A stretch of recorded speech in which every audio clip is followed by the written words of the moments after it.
All right, so this part of the schedule, we're going to kind of just really take a turn because of some of the stuff that's gone on with Steve. And he's having, I think, this morning, exploratory surgery. And then right after they explore, they're going to investigate and discover what's going on. They're going to have surgery. So be lifting him up. But we're real blessed to have Don and Jean here. You guys talk about ministry experience, people who've been around a long time and been faithful.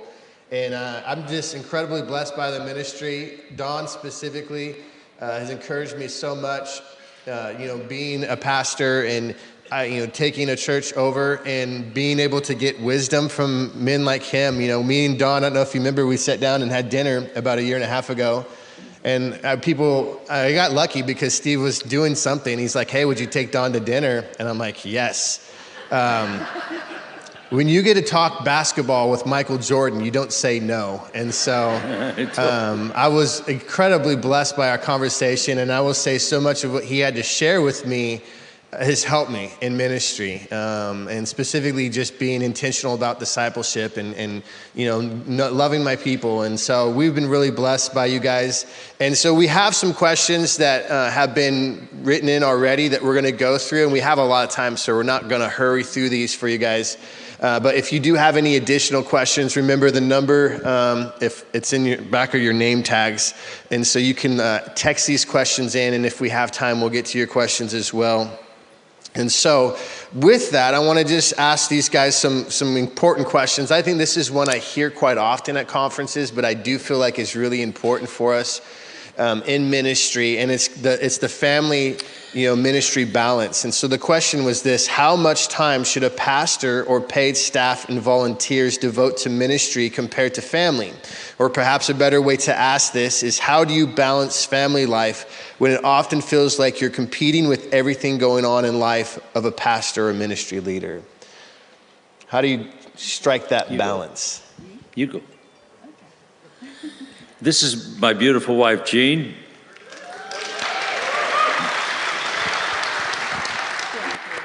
And I've worked on being on time. I left the ugly one home. I just take the beautiful one when I travel. Okay, I think this is absolutely a great question because it's hard to do.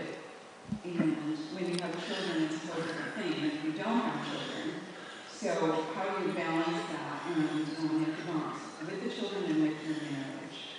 And I think, Kay Smith used to say, Chuck's wife, love the Lord, love your husband, love the children, love the congregation. And it comes in that order. But sometimes, there's squeaky wheels in other areas and you have to take care of it. So I always think, where's the need? Where's the need that day? It might be your husband and he really needs that, or it might be your wife. And so you need to spend time together. And this is really important to have date night if you've got a family. You have those times. If you don't spend time together, you grow apart. So it's really important to do that. It's important to pray together, and it's important to communicate with each other. And you have to plan it. And I think you need to have vacations. And sometimes we work so hard that we just never do it.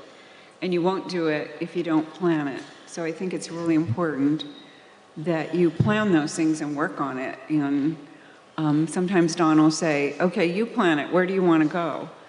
And so through the years we did that. And when we had kids, we really planned that because they needed it. And I think the thing is, when you're in ministry, it never stops. And my dad was a doctor, and my mom just said when he was called, and he had to go. And she understood it because she was a nurse. And I think, when you're called to help people, you have to help them, and you just stop and do that. But then there are times where you need to take a break. And one thing that we did is people called all the time. And so when it was dinner time with the kids and our family, I took the phone off the hook. You just, turn off your cell or put it in the other room. But we just had to have time together as a family. So I think you have to pick and choose those things and plan them and be wise and careful with them. It's your turn. we went over these questions together, and as we talked through them, this was one, I wrote a lot of things down on some of the other questions we've got, and this one I actually honestly drew a blank. I said, I'm not sure what to say on this, and because I think in many ways everybody is different, and what makes that who you are at the time and what's going on in your marriage and your family and ministry and what you're learning is pretty individual, I think. When I found, when I would look back, I took way too much advantage of Jean. And in the sense that she was rock solid. She had a walk in the Lord that was incredible. Private Christian schools. They had a home in a place called Mount Hermon. She'd be there all summer listening to all these, tremendous speakers. And she had a walk in a life and a maturity that was way beyond mine. I was a relatively new Christian, but I was very zealous. But anyway, we got married in our senior year, and then right after that, we head off to England, went to Bible school. Alan Redpath took us under his wing, kind of, and so we were in that, and then came back. I'm going to seminary, and after a year and a half, though, I got been back and forth a little bit with Chuck, and then he ended up asking me if I wanted to come on his staff, and at the time, we took a couple weeks to pray about it because I really wasn't sure if that was the journey that we were to be on. We'd kind of focused somewhat on missions, probably, or perhaps. Alan Redpath had kind of set some things up in an English-speaking Bible school in Indonesia to perhaps go and share there and be. So we had gone to school. There was a lot of missionaries where we were. So we're really trying to figure out what the direction of our life. But when I got around Chuck, I absolutely loved his teaching, and then so when he ended up asking that, as we prayed about, well then when I come back, and sat down with him and said, yeah, we're ready to go, and then we sat and we chatted for a while, and then it was like he looked at me because he could tell something's on my mind, and he said, well, what's up? I said, well, what do you want me to do? And my degree was in business. You've got a resume, you sit down, here's your job, here's your responsibility, here's your hours, here's your vacation time, here's your benefit package, here's when you're, whatever it is, every 3 months we sit down and evaluate your progress. That's the world that I was kind of trained in and grew up in before I came around ministry. And here was nothing. Chuck said, well, the Holy Spirit's going to show us. All I know is he's called you here. And let's see what happens. He said, I'd like you to teach on Friday night and then see what the Lord has. And so I go home with no job description, which I used to tell Chuck, that's the cleverest thing I've ever had a guy do to me, because you never know when your job's done. When you work, if you've done it right yet, so you keep on trying to work harder. You know how to get more out of a guy than you ever planned on. Because nobody would give that kind of hours to somebody, with it. But Chuck, he was one of those guys. His kids are grown up, they're gone, they're out of the house, and he is, like a, one-arm paper hanger, just going with everything that's starting to explode. We came in 71. We put up the tent in 72. And then it kind of took off, and then the building program there, and it's exploding. And so here we are in this, and all I knew is I prayed about, well, Lord, what is my job description? Lord, show me what to do. I want to do it, and I'm not getting, from Chuck what I needed as a definition. So anyway, I found myself praying about it, and the Lord took me to Joshua, and Joshua was a servant unto Moses. The Lord just said, you go serve him, and you'll figure it out. And so first thing I determined, well, whenever he's there, I better be there. And Chuck was there all the time. And so I found I'm going to be there before he gets there. When he pulls out, I'll go home. Now Chuck taught Sunday night, he taught Monday night. Tuesday night, I kind of started a little Bible school there, because that's what my heart was with a lot. And then Wednesday, what was that, couples? I can't remember. Thursday night, Chuck taught. Friday night, I taught. Saturday night, we had men's prayer meeting and Maranatha concerts. And so it was every night and every day, all day. And I took advantage of Jean, because here, now we got little kids coming along, and just because I think of her maturity and her ability to handle these things, I let her do it. And meantime, I'm going crazy. And do I regret that? I can't answer that. I don't know. I just know that's what I felt that the Lord had at the time, and I would look back and say, but I think that he had me do it or allowed that to happen or whatever else you want to say, because he had so equipped Jean in so many ways. But sometimes he'd be so exhausted, as kids do too, with a mother. There's no fellowship. There's no, you just go and changing diapers and doing all that. And then, I come home late all the time, and she'd cook dinner, and then she had to reheat it and then reheat it, 2 or 3 times by the time I walk in the door. And then she'd say, well, where you been? So where do you think I've been? I'm just healing the sick, raising the dead, casting out demons. It's been a busy day, or something, serving God, and very easy to make her feel guilty. Really, in a sense of, well, you got to go do what God wants you to do. But I think that was part of our journey. I don't know what to say. Part of it, there's of course some regrets there with it. And then as things started taking off, where now people wanted to start churches. And here I am, and Chuck was so busy there. And of course, they wanted Chuck to come, and instead he's sending me. And Don, you go help them. And so next thing I know is I'm planting, churches and doing the Bible college as well myself. But here I am jumping on planes, almost weekly at times it seemed. And in fact, we were talking yesterday. I sat there and looked at my air miles, and I've flown enough miles to go around the planet 200 times. And that's a lot of time you're in the air, and then in a way. But that was what God said. That was our missionary journey, with it. And I think on one hand, what I am grateful for is whether God intervened or God blessed or something.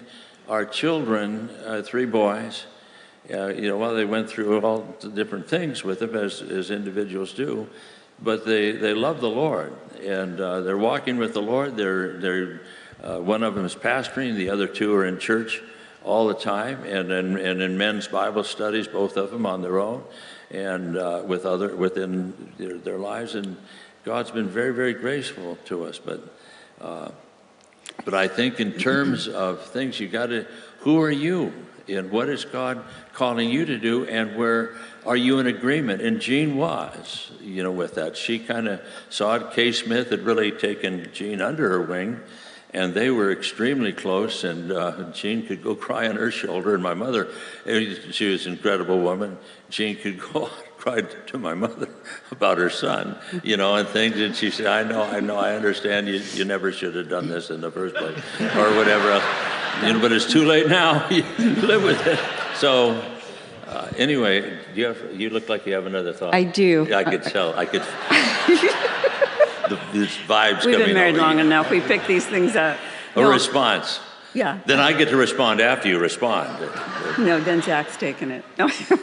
No, I just wanted to say, it wasn't easy for me. I was not perfect. And one day I just decided to go to my mother-in-law and ask her, because if I went to my parents, they'd side with me. But if I went to her, she loved the Lord and she loved Don. So she's going to tell me the truth. So I went to her house. Marcus, our oldest, was a toddler at the time. So we just went over there, and I said, Mom, he loves God in that church more than Marcus and me. And I wanted him to love God more than me. The church I was a little questionable about at that time. But I'm just going, I don't know what to do. I don't feel right. We have, a child now, and he's just gone. And she started to cry.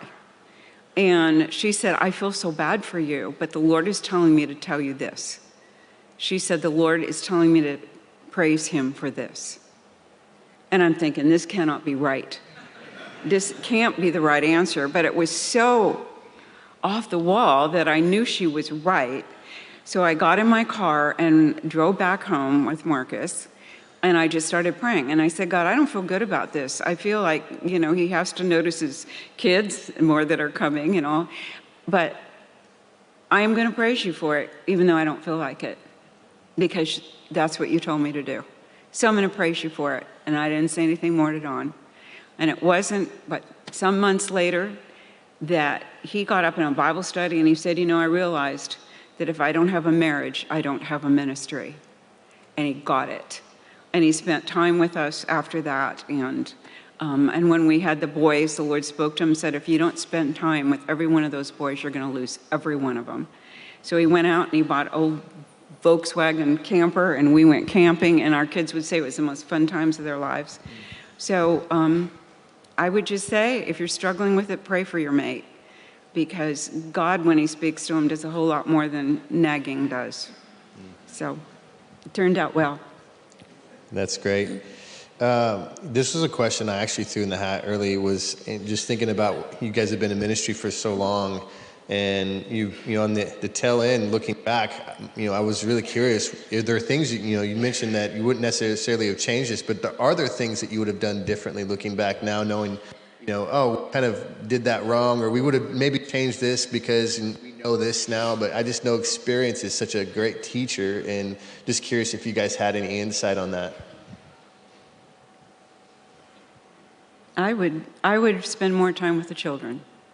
And we did a conference last year at Mount Hermon, and our oldest son was asked to share. He's not a pastor, but he grew up in the family, and he did pastor for a while. But he said, I wish my mom would have been home when I came home from school. And I said, Marcus, you threw me under the bus. He says, but... Then he calls us up on the stage. This is a pastor's conference. He was asked one of the speakers could not be there, and so they talked him into doing a session. We didn't know this, so. And he said, I'm not a pastor, so I can tell you whatever I want. You can't fire me. And so he talked about being parents and that your kids aren't going to be perfect. They're not. But just love them. And he said good things about us, that we always loved each other, and it made it stable for him to straighten out when he had those hard times. But I said, I want to say something when he said that about me being home. And I said he was absolutely right. I wish I was home more. But I took all summers off. But during the year, I would take a retreat a month. I decided not to go away more than one weekend a month. But I think that was still too much for 3 little children. And I would have backed off from that more and spent more time with the kids, because someone had to be home. And he said, I just wish my mom was home from school. When I came home from school, she was there. And even if she was there, she was studying for a message she had to do for ladies' Bible study or something in ministry. And so that's what I would have changed. How about you, Don? What would I have changed? Well, again, you look back and just the same thing, with it. Life is, do you regret the things that you look back and you realize God was teaching you a lesson? Mm-hmm. And this is how you learn. So much of life is, you falling off the bike and then getting back up on it, and hey, if I didn't wiggle the handlebars so much, I wouldn't have fallen over, something. Well, that's where you were at that time. You didn't know that. And you have to, a lot of things you learn, hopefully it becomes wisdom later on, and things, but it's just, I think to me that when you love the Lord, and one of the things I think that our boys always knew is how much we loved the Lord, and we loved each other. And our home was filled with that. It was what we were. It's not it isn't a job that we did. It wasn't our career. It was really our identity. It's what made us tick. And that's what I think that they did get through growing up. And so, but we had to invent things. One of the things in ministry is very public life, and was always for us. We were always planting a church. We had a lot of people in and out of our house, and we lived on a busy street or something, but only Gene would be having things going on there, and people drop by. And as a result, your day never begins or ends, and it's in ministry. It's not a job like, you're a grocery store manager and you clock out and you go home and you're not thinking about stocking the shelves, or something. You're home, you're there. But in the ministry, it's what you are. It's not what you do. and now and then, or you have hours for it. A lot of times I'm out with people and, having a meal or something, and they will say, well, Pastor, would you pray? And I'd say, oh, I'm sorry, I'm off duty right now. And they say, what? You can't be off duty. And they know that. They think that. That's what they should think. But as a result, balancing that out, with having a private life. So we had to invent things. Like Jean mentioned, we had to get our boys away from the house. We had to get out of there. And so we would, first we started camping. But then here we are with the Coleman stove, and that was worse for Jean than being home, trying to do that. And so then we went and got a van again, a little pop-top Volkswagen van. And so, and then that was a step better than that, but still really didn't have cooking facilities or shower or toilet in it and things. And so, but we realized that worked so well with our family. And to get away, and the boys, and just run around a forest or whatever else with nothing else to do but just sit around a campfire and make s'mores and go fishing or do whatever it is that we did as a family. And also one of the things, we filmed a lot of that. We always would have kind of a camera with us, and we got little, movie things, and we had but it's funny, one of our boys, Marcus, came, because we had all of these films in boxes, and, from all the years. He came over to our house. He wanted all that, so he took all that and got some company to put it all on a USB drive of all the years, and then he sent one to his two brothers and to us. And every time they get together, they just love to pull out things and laugh at all these little things when they're kids, riding around on ATCs or sitting around a fire and joking and where we were at the time. And it's like, found a way to keep those memories. And it was really surprising how much the kids, and now their kids, they show all this to their kids, grandkids, and so it's, but then we went from there, because that was so successful. We got a camper or a little trailer, or a light one that we could pull with the car.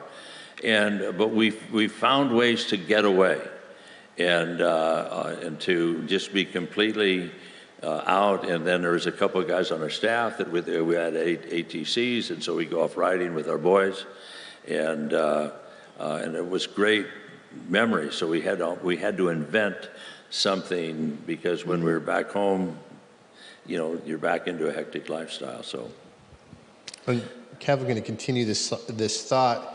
And one of the things I really appreciate about you guys is you're willing now to, and you have always been, but just give us the truth. I know that no one here is like, please soften the blows, or tell us something that make it palatable.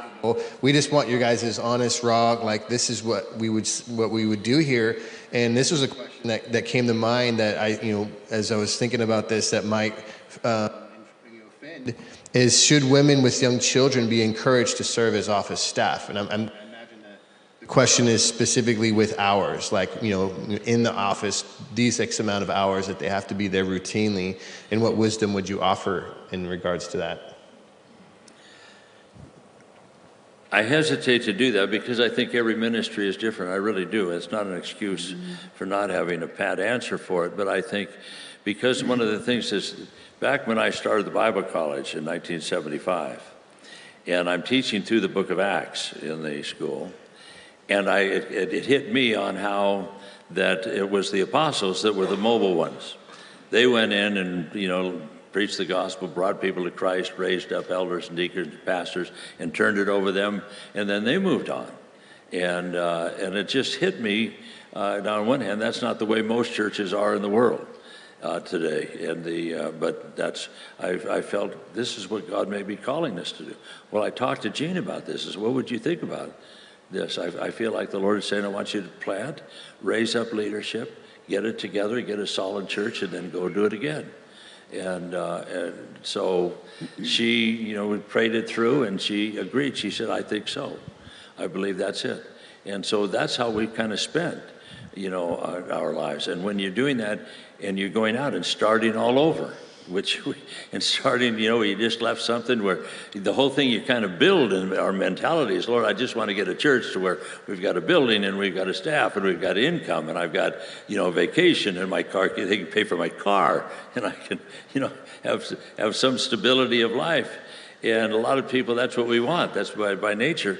But yet with me, it was almost like every time you arrived at that was when the Lord said, okay, you got it done now, and go start again. And that's how our lives have kind of been. And so we have always been, most of our lives have been the 1st to the 15th, is, to live through, to survive those times in order to do what we were called to do.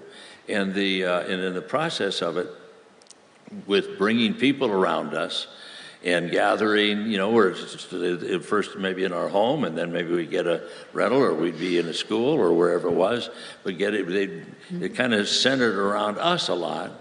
And as people came in, a lot of times they were all volunteers.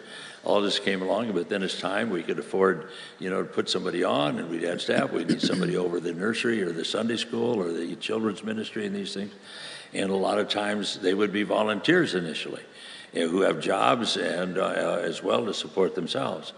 And so everybody is, I think, different. But then, as things grew and then they came in and came on staff, in terms of having clear, here's your hours, here's your days on and off, it's kind of like, I think one of the questions down here, I'll get to, maybe I'll wait till we get to that one about how, what I can't remember what the question was, which one it was, but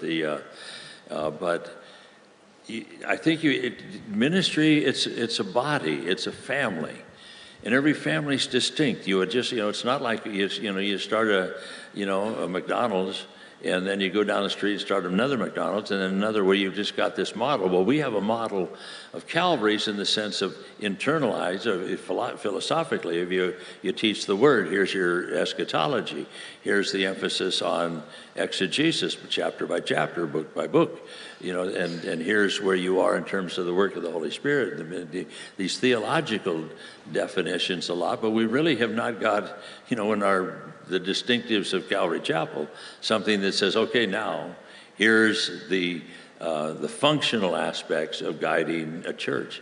And I think that's something that's really left to each church itself and the leaders and the elders as they look, and hopefully they don't take advantage of their people, and they want to keep them. You want to feed the slaves. You don't feed the slaves, you're going to die.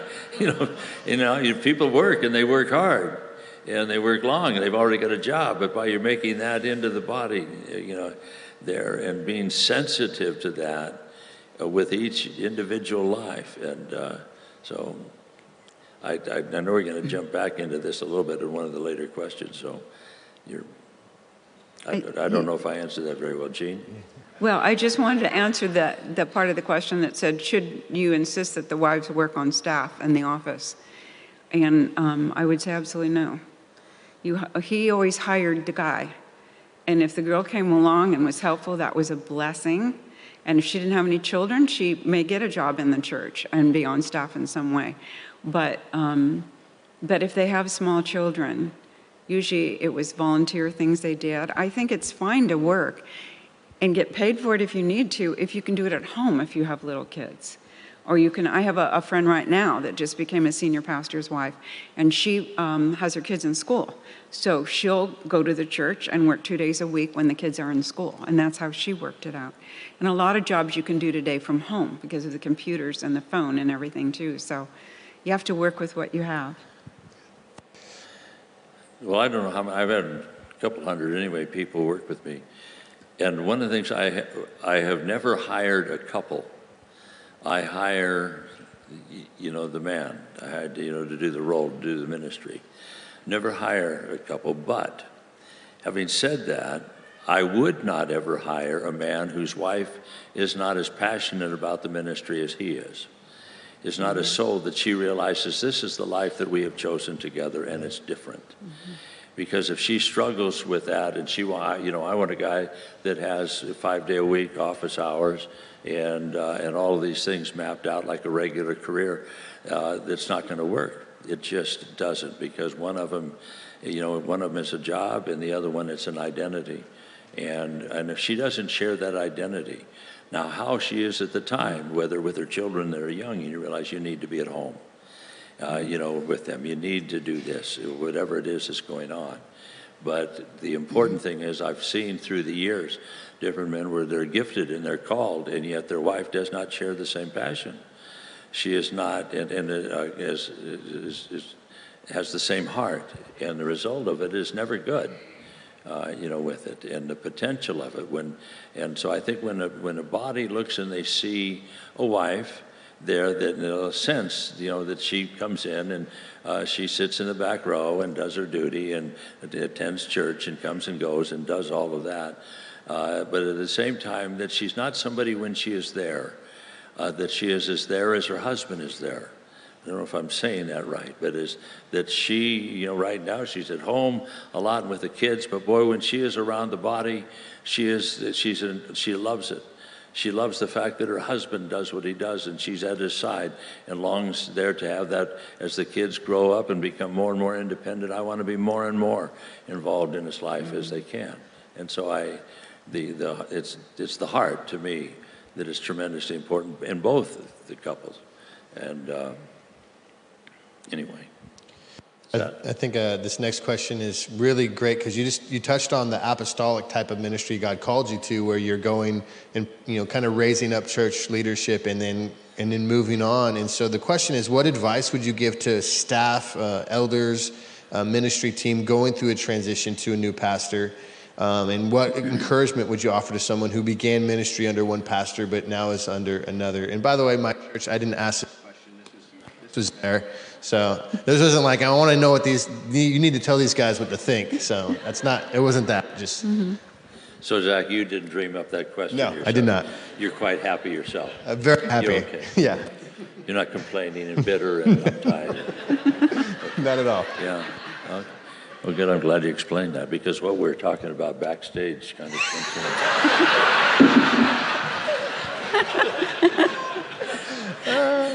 things. What was the question? Oh, as a staff, one of the things to me, because I've done a variety of things through the years, but when you start a church, personally, to me, planting a church is the easiest thing. It's the hardest thing in one sense, but it's easy in terms of congregationally, because you start and people come in and sit down, and if they stay, they got something out of it. They appreciate what you're doing. We're getting fed. We're getting the word. We love it here.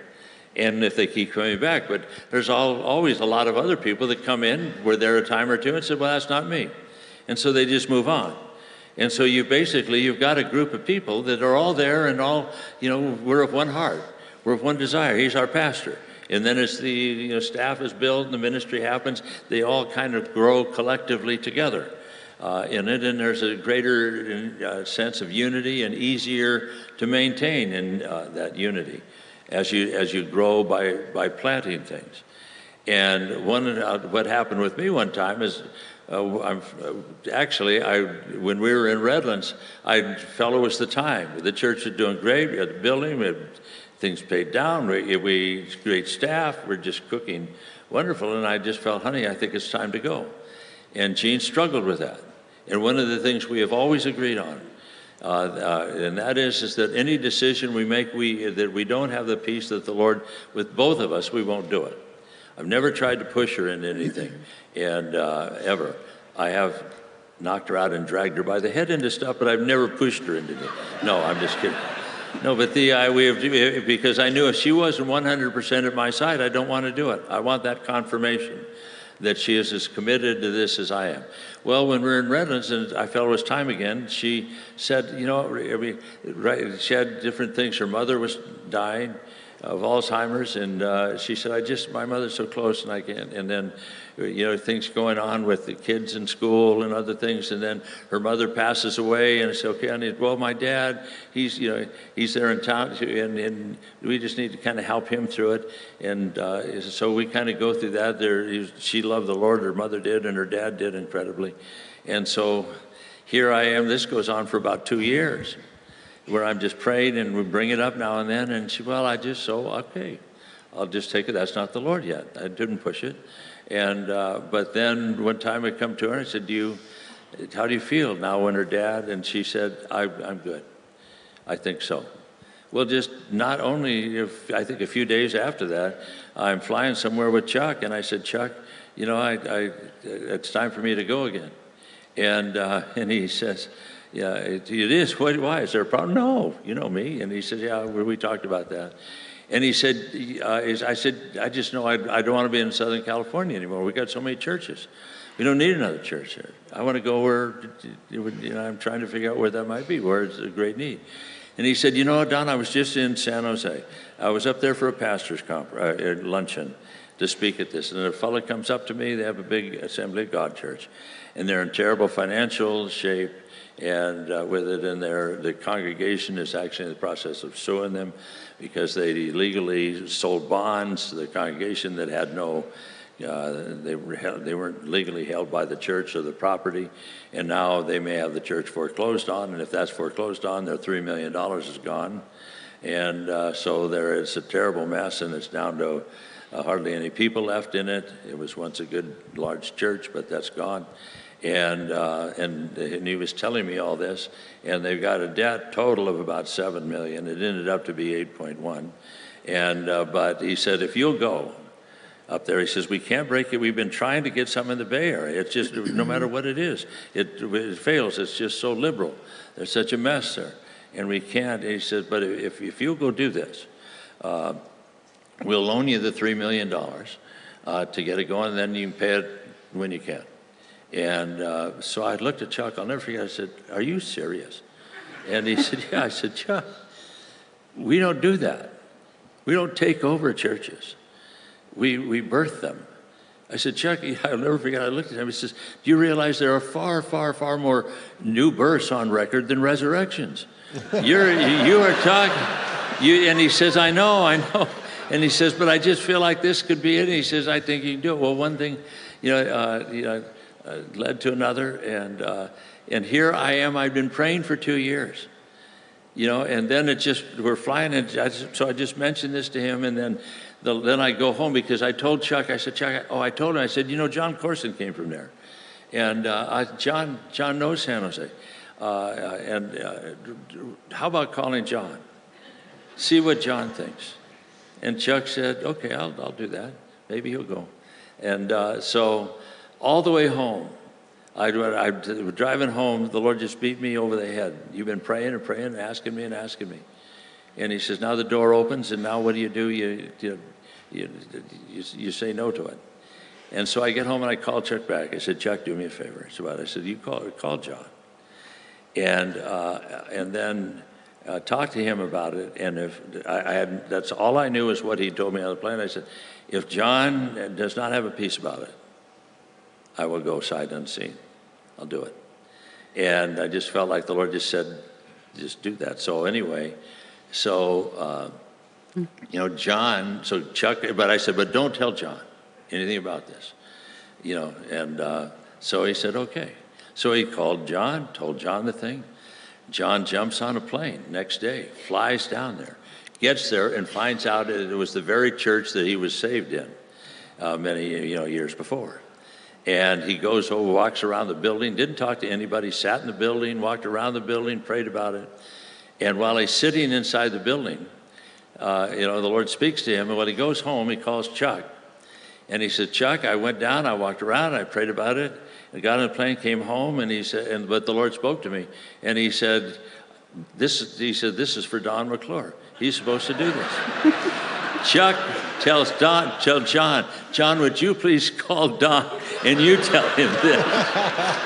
And so that's what led to that. But when I went there, and part of the agreement, the pastor flies down and sat there with Chuck and myself, and the agreement was that the board would resign and that the staff would resign and be willing to do anything, so that I could put together whatever team I wanted. And then they also had to vote as a congregation to break from the Assemblies of God that they were, and to identify and to join the Calvary Chapel movement, and which was quite a thing there for people that had grown up and been AG all their life.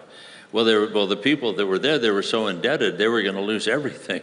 So they voted over 90%. to become Calvary Chapel sight unseen because they wanted their money. And that was the only hope they had to really get it. So anyway, all that happens, the pastor comes down and says, I'll explain all this. And so I get up there, find out the pastor never did that. Come up, get the money, doing it. We're sitting down with the staff, sitting down with the elders.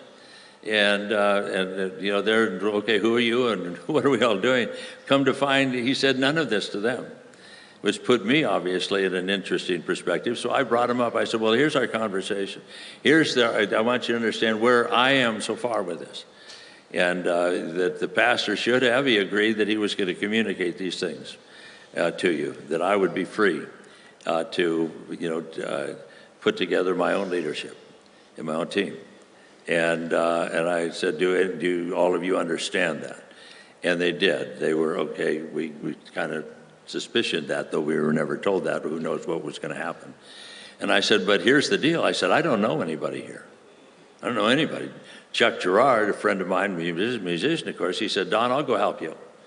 And it sounds like you're going to need a lot of help. And I'll go out with music. I said, it's the weirdest thing, Chuck, but the Lord told me to go alone. Just go alone, I'll be with you. And so I went up there and I told him, I said, here's my agreement with you. And that is, right now I don't have anybody but you. And if it's something where you really realize, hey, this isn't me, it's not my heart, where you are and what you're doing, you're free to go. Just, with it, say, oh, thank you very much, with it. But then that'll, kind of start whatever the process may be. But if you would like to stay, I will take you for now while I am praying over and putting together the leadership that I need. And if you end up fitting in that process, wonderful. But if you don't, I will have to deal with that individually with you. But the other thing is if ever you disagree with me, any of you, on the philosophy of ministry or the style of ministry, or you are in dissension on any of that, I also want to ask of you that you will come to me with it. I do not want to hear about it out in the foyer of the building or out in the parking lot or other things. That if there's something, you come to me, and if we can resolve it, we will resolve it and deal with it. But if we cannot, you will leave. And that will be our agreement. If you feel I can't do that, I need to talk, I'm going to, tell my frustrations off to people, then that's not leadership. Right now I know I can't deal with you. And so everybody agreed to that. And it was interesting, the board all agreed to it. But one by one, many of them, because there was another AG church in town that they had been, close to, one by one, and their wives, one of the things, the AG, if you're around them, they had Women's Aglow that met at the church. That was a big deal there. But one by one, they moved Aglow over to another AG church. But anyway, but fortunately, with all of that, we never had chaos. We had guys, they moved over, they left, and then I had some of them come to me and said, Don, we respect what you're doing, what you're trying to do, but it's not where we're at. Thank you for giving me a shot. It actually ended up quite well on that level of things, with it, and then things, began to bring in people, make the moves and people, but it was something we had a clear understanding from the beginning on their life and my life and how we would work. And so, together. But it was much, much more difficult taking, people that philosophically and their whole approach. Another thing that I did immediately is we had Sunday night service, but after Sunday night service, I told them we'll have a question and answer time, and people massively were there. You will do that every Sunday night. I think we did it for like 2 or 3 months. Any question you have, you want anything, because the church had been so secretive on so many things, on money and all these other things. They had been deceived, and they felt that the leadership had lied to them and cheated them and did all sorts of things. They were very angry, obviously, over all the problems that had happened. And so I had every Sunday night, you can ask me any question you want. If I can't answer it, I will write the question down. I will find it out for next Sunday with it. And you want to know anything about me, my family, my life, my money, what I do with it, or what I get, or how it works. Anyway, you can ask me any question you want, anything theologically, or who we are and how we're different. And they came out, in great numbers, and that by having that arena I think that when you look and you're taking something that it has to be a full exposure of who you are and what you're all about and what you're thinking.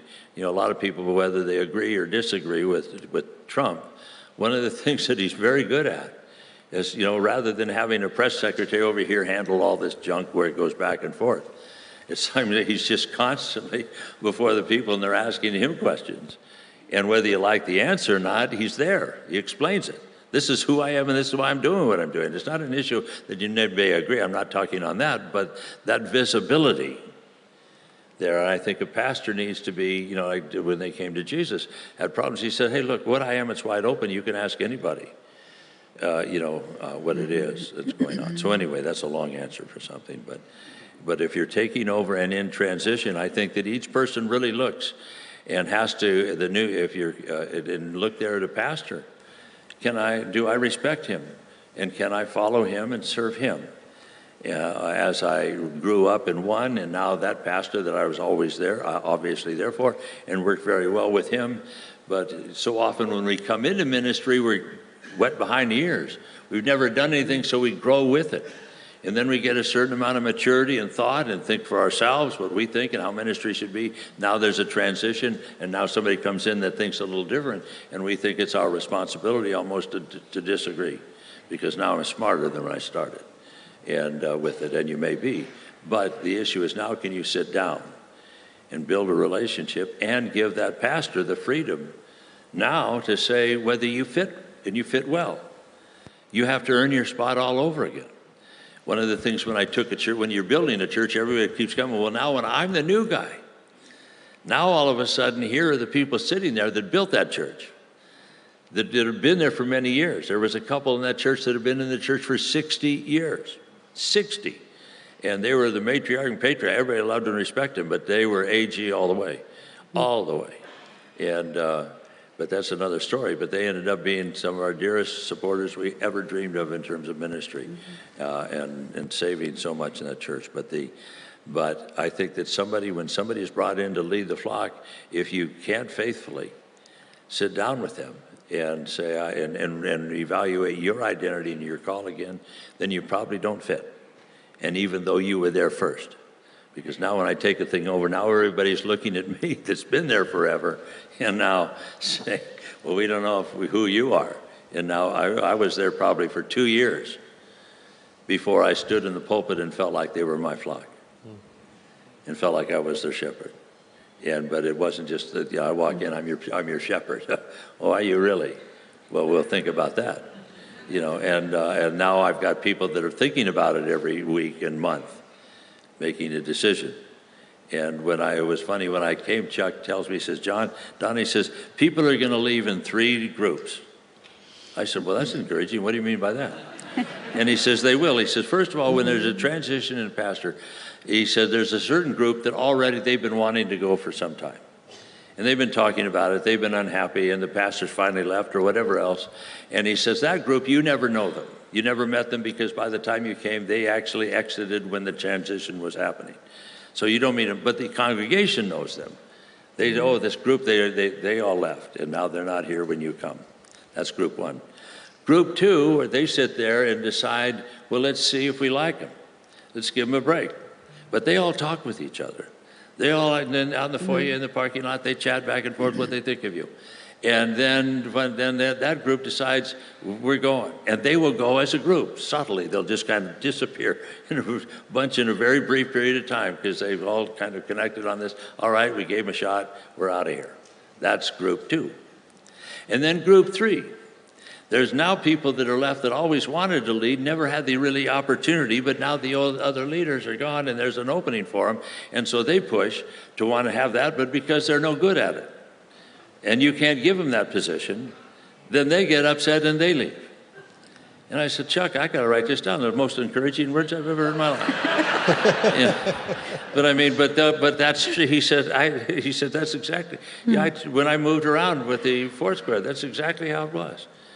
And sure enough, that happened, where we were. We started off with, about 300 or something in this huge building. It's a 150,000 square foot facility. incredible place, but I mean, we were like BBs in a shoebox. What was left of this thing, and probably 2/3 of them left. Now, we never really saw that because the numbers, new people coming in filled in that, so the numbers held, while they were leaving. But I think in terms of building, whatever you have to do to decide, do we have a team together? Are we a team? Do we, and building that in each person, am I a faithful person to this team? Can I be faithful to it with all of my heart? And also realizing you've got a new coach, you've got a new quarterback. Maybe you were a running team before, and now you're going to be a passing team. And they're all individual. They're all the Calvaries. While hopefully there's the constant things that are unchangeable within us that identify us, but at the same time, the freedom, what is the vision, of your church, and that's something where the pastor brings that with him. What is his vision? Have me carried out. That's a long end. Jean? There's nothing to add to that. Yes, that was very thorough. Yes. Thank you, Don. In other words, well, you beat that horse to death. Why don't we move on? We were there for 11 years, and we're in Red Winds for 11 years. So we didn't just come and go every couple years everywhere. We actually stayed until the churches were pretty strong. I'm going to combine these next couple questions. We do have some time, but I think they kind of are tied together, is dealing with personal adversity. So just dealing with things that have happened to you and your family and how you navigate that, but then also how you combat loneliness and finding support within the church community. That's the question. How do you combat that and find support? I didn't understand the second question. Dealing with adversity. Well, the first one's dealing with adversity, and the second one is how do you combat loneliness? And then finding support in the church, to help you with that. I think one thing Don always told me is you don't take your problems before the people in your messages. You don't do that to the people. And I think that really helped, because sometimes we would be going through, maybe it was with one of our kids or something, that we were going through, or maybe somebody in the church or something. And we took a church in Laguna Beach that was a mess, and the pastor had been fired, and he was so angry that he had been fired for various reasons that when we came and Chuck said, Don, you need to go help that church. That was another resurrection. So we went there to help this church, and this pastor was so mad that he sued us for, millions of dollars? $120 million. $120 million. And the youth pastor, and I think the board, whatever he did, he just went berserk. And It was crazy. It was really crazy. I told Gene, if he wins this case, this is going to severely affect your shopping. And he sued all the previous board, the new board, the old staff, the new staff, all of us. But personally, it was $17 million they wanted from me, and I wasn't even there for this stuff. But he just threw all the mud on the wall he possibly could. It was so bad, we just laughed, and I said, well, good luck on him getting any of that, because we don't have it, and, so the youth pastor didn't have it, and the board, so that was really a mess. But what happened was, we went to church one Sunday, I'll never forget, and the previous few people that were his good friends were picketing the church with signs. I think one even dressed up as a woman. I can't remember. It was bizarre behavior, and they were, we want him back and his name and all this. So the congregation's coming in, sitting down, and they're all in like, oh my goodness, what have we gotten into? LA Times is calling Don and saying, tell us what's going on in that church, and he wouldn't tell him. I'll never forget, he got up that Sunday and he said, I am not going to air our problems in the body of Christ with the world. So I don't answer the LA Times. And those people out there don't know what really happened because nobody told them. You in here know what happened, but they don't. So we're just going to love them. And we're going to just get through this. And had to go with a lawyer in court, and God just took care of it. We got coffee and donuts for them while they're all these picket signs going up. They'd stop and had the coffee and donuts, thanks, but kept marching. Yeah, no, so our people brought them, we just loved on them. And it was about 6 months later, those people came back, and they said, we're so sorry. In mass. Yeah, we had no idea what you guys were going through. We had no idea what that pastor had done. So the Lord worked it all out. And publicly asked if they could ask the congregation for forgiveness. I didn't know what was going to happen, but I said, okay, because they came in front a couple of rows, let's see how this goes. And sure enough, I mean, whether they were going to turn, and who knows, but they stood up and said, we're sorry. And we were wrong. It was You know, It's a one breath of verse, fresh air. one verse I love is God is a just judge and he hates the wicked all day long. And when people come against you and there is adversity like that, God can take care of it. And if you wait long enough, I guess we're old enough, we have seen that he really does. And often those people don't end up in ministry or, you know, they get exposed. And so you just wait it out and pray and the Lord amazingly takes care of it. Everybody has adversity. Everybody in all the world, all life. Our adversities are no different. I mean, they are different in you know, maybe on the surface, you know, and it's within the church or the congregation or whatever. But it's affliction, it's trials, it's difficulties, and there's oftentimes individuals or somebody else, you know, a little core of people or somebody that is there and, you know, kind of having these things happen. But adversity happens. With that, it's life. It's why we're in the ministry. You know, it's why we exist. You know, to help people through these times, and so therefore we're going to go through those times ourselves. With that, but one of the things that the Lord showed me many years ago is when it comes to you standing in that pulpit and you opening up the Word of God, you never ever serve medicine.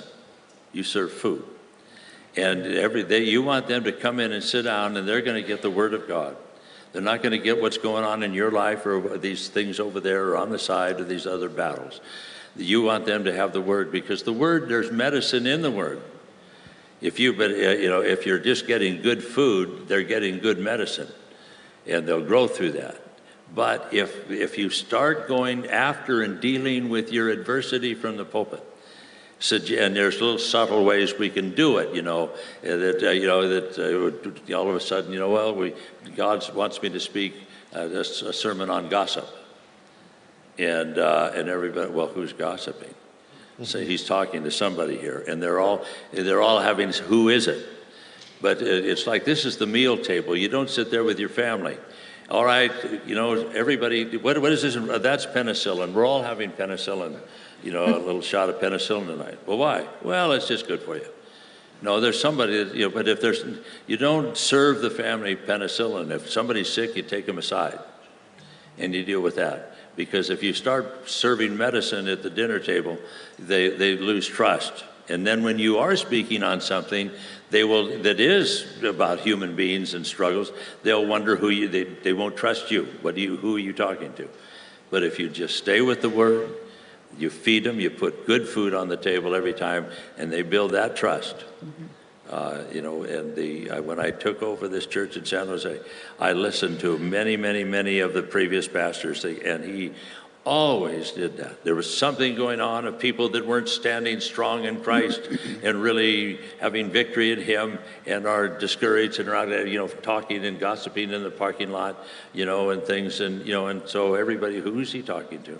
Every Sunday, and the people they just ate them.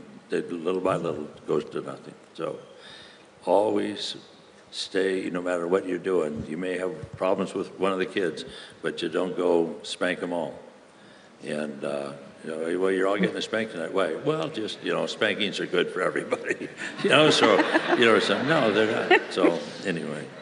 How about we have a lot of people who aren't pastors here, and just they're involved in church, they're doing different things, crisis comes in, and just what encouragement would you give them? Well, God's going to get you through. I mean, He always does, and I think sometimes it takes years, but I've seen it every time. The truth comes out. It just does, and so give it to the Lord, and He's going to fight your battles for you. Being in ministry, when I came, of course, there was just one church, And things were beginning to explode around Southern California, and everybody wanted to do a church. And so Southern California exploded very quickly because there was a tremendous number of people that heard Chuck on the radio or were driving there to Costa Mesa to go to church with it. And so the Calvary Chapel and Chuck Smith became quite famous. There's a lot in the newspapers about it. It just spread like wildfire around Southern California. So when somebody wanted to do a Calvary Chapel over here in another city, wow, hey, wonderful. People are all excited. And I thought I was a tremendous church planner and anointed and gifted because when I would do this, I would just get a word, let the word out. Hey, we're over in this school, we're starting in a classroom. And if you want to come, and I like one of the church I started first Sunday, we had 144 people that showed up at this thing. And oh no, we got to go to the school. Can we get a bigger room? And then then we needed a bigger room. And then they gave us the chapel. And it was, and so man, I thought, I'm pretty good at what I do, so I must be. But then I realized, it wasn't until I get out of Southern California, and when I go to San Jose, they didn't know the name Calvary Chapel. They didn't know the name Chuck Smith. And one time I'm in a tire shop getting some fixed. I get talking to a fellow there, and as we're talking there, what I do, and I'm with Calvary Chapel in the ministry, and he says, oh, what is that, like Calvary Baptist, or, what? And I'm trying to, no, you've never heard, no, Calvary, he had no idea, so he never heard of Calvary Chapel. I said, have you ever heard of Chuck Smith? And he says, any relation to Joseph? I said, no. True story. And now all of a sudden you're going, and I realized that I had spent so much of my life building on another man's works, of which I've never regretted. Some people, oh no, I don't want to build. That has been such a great part of my life, to have that, there, but also now to go out to where now the struggles. When I went to San Jose, I had planned there. When I stepped out, I stepped out. When I went out, that was my last check. Wherever I had left, you guys go, God's going to take care of me. And I had arranged, myself for like 3 months. I wouldn't need any income while we're getting the church together. It's going to take care of it and be able to provide. Well, the church, here we get there, we got a $56,000 a month building payment. And we got about 300 people. And then we've got all the overhead. And the church was in such terrible shape, we literally could not get toilet paper delivered to the church except for cash. On it. Their financial, they were in such terrible shape with all their vendors. And instead, it wasn't able to support me, pay for me for 3 years. We ended up selling the house and do other things that we'd had in Southern California that could kind of take care of us. But we just found whatever we had to do, that's what we had to do. But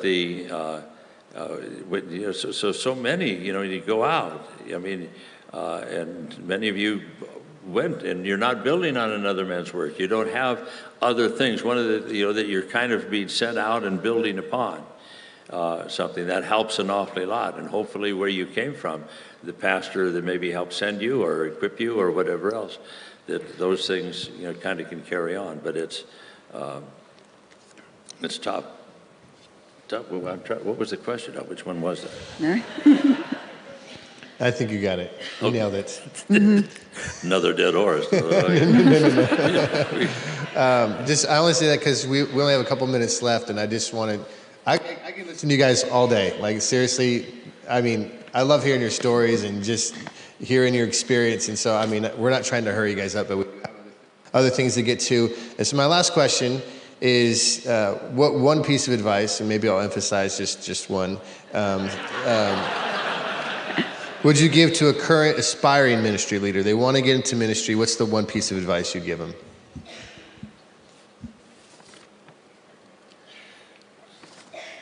I was at a conference a while back. Somebody asked, if you could give advice to yourself 40 years ago, what would it be? I said, buy Apple.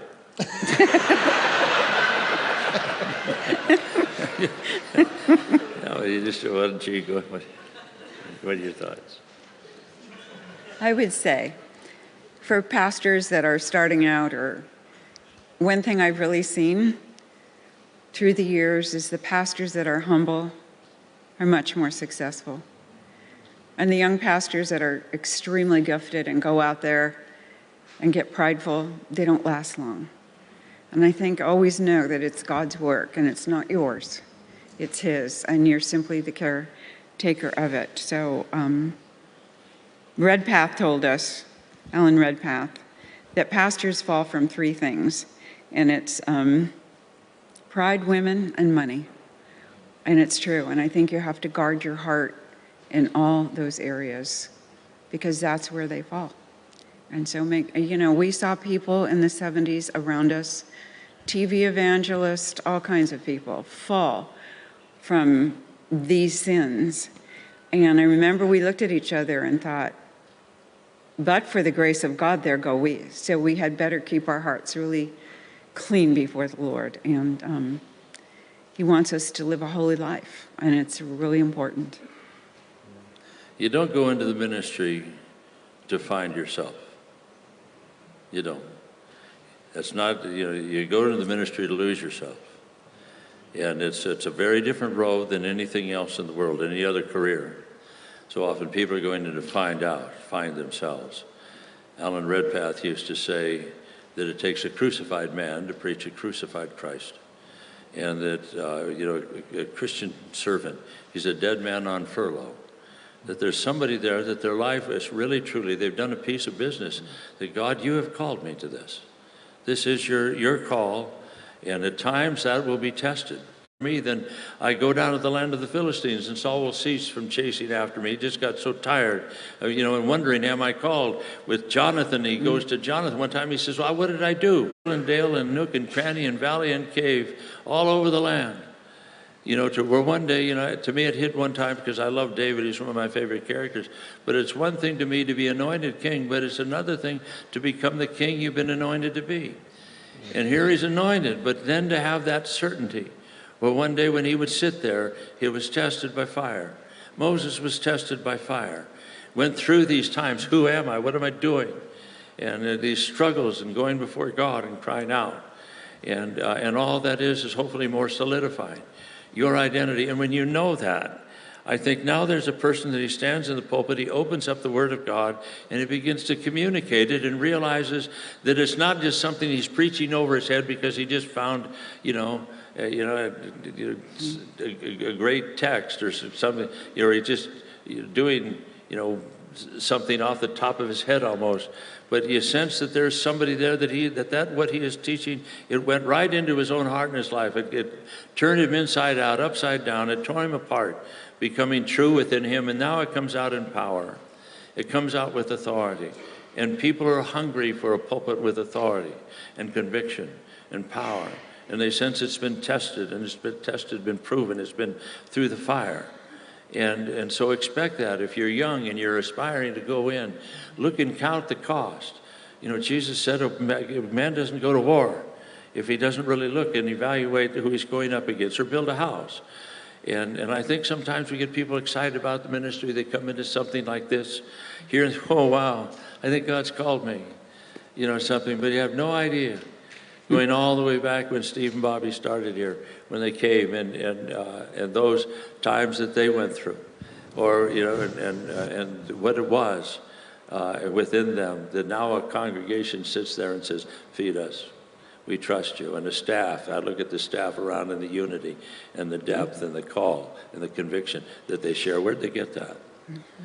That there was somebody there that had it embedded within them as they began to lead. And now he's being tested again today, with it. And those things never end, within your life. The tests go on because the purification's never complete. So anyway, if you're being called, take that time. Go sit down before the Lord. To me, it's the greatest life in the world. We pinch ourselves almost all the time. We can't believe the road God has taken us down. We can't believe we just find ourselves filled with praise and thanksgiving, for it, and the journey as it has been. And has it been easy? No. Mm-hmm. But has it been wonderful? Has it been something there that we would never trade for anything? No. And we know who we are You settle that. You settle that. And the rest of the world's fixed. That's good. Can we just give it up for these guys? I mean, just so blessed.